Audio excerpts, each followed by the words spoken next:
മുസ്ലിം ലീഗിന്റെ സംസ്ഥാന കമ്മിറ്റി ഇന്ന് മലപ്പുറത്ത് ചേരും. തദ്ദേശ തെരഞ്ഞെടുപ്പിന്റെ ഒരുക്കങ്ങൾ, നിലമ്പൂർ ഉപതെരഞ്ഞെടുപ്പ് വിജയം വിലയിരുത്തൽ എന്നിവയാണ് മുഖ്യ അജണ്ടകൾ. ഉച്ചയ്ക്ക് 2 മണിക്ക് മലപ്പുറം ലീഗ് ഓഫീസിൽ വെച്ചാണ് യോഗം. PV അൻവറിന്റെ മുന്നണി പ്രവേശനവുമായി ബന്ധപ്പെട്ട UDF-ൽ നിലനിൽക്കുന്ന ആശയക്കുഴപ്പവും ചർച്ചയാകും. ജംഷീർ കൊടിഞ്ഞി വിവരങ്ങൾ നൽകാനായി ചേരുന്നുണ്ട്.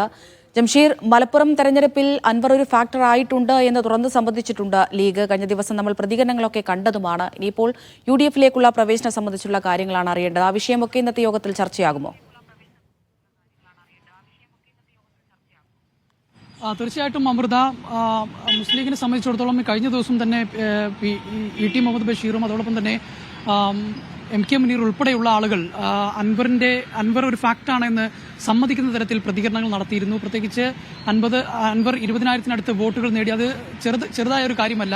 അതുകൊണ്ട് തന്നെ അൻവറിന് അങ്ങനെ തള്ളിക്കളയാൻ ആകില്ല എന്നൊരു നിലപാടാണ് മുസ്ലിം ലീഗിനുള്ളത്. നേരത്തെയും ഈ മുന്നണി പ്രവേശനവുമായി ബന്ധപ്പെട്ട് മുസ്ലിം ലീഗ് അൻവറുമായി ചർച്ച നടത്തുകയും മുസ്ലിം ലീഗ് തന്നെ ഇടനിലക്കാരായി നിന്നുകൊണ്ട് തന്നെ ചർച്ച നടത്തുന്ന ഒരു സാഹചര്യം ഉണ്ടായിരുന്നു. ആ ഘട്ടത്തിലും അൻവറിനെ കൂടെ കൂട്ടണം എന്ന ഒരു ആഗ്രഹം തന്നെയായിരുന്നു മുസ്ലിം ലീഗിനുണ്ടായിരുന്നത്. ഈ ഘട്ടത്തിലും, അതായത് ഇപ്പോൾ തെരഞ്ഞെടുപ്പ് കഴിഞ്ഞിരിക്കുന്നു, വലിയ ഒരു വോട്ട് അൻവർ വാങ്ങിയിരിക്കുന്നു.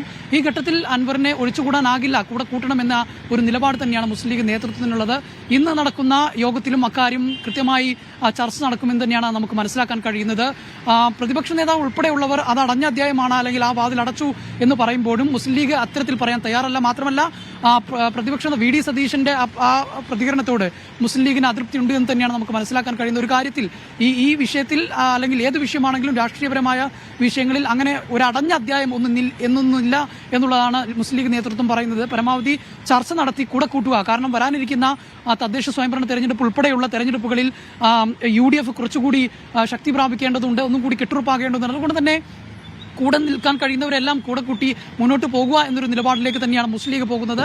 അതുകൊണ്ട് തന്നെ ഇന്നത്തെ യോഗത്തിൽ കൃത്യമായി ഈ കാര്യം ചർച്ച ചെയ്യുകയും മുസ്ലിം ലീഗിന്റെ നിലപാട് UDF-നെ അറിയിക്കുകയും ചെയ്യുമെന്നാണ് നമുക്ക് മനസ്സിലാക്കാൻ കഴിയുന്നത്. ശരി.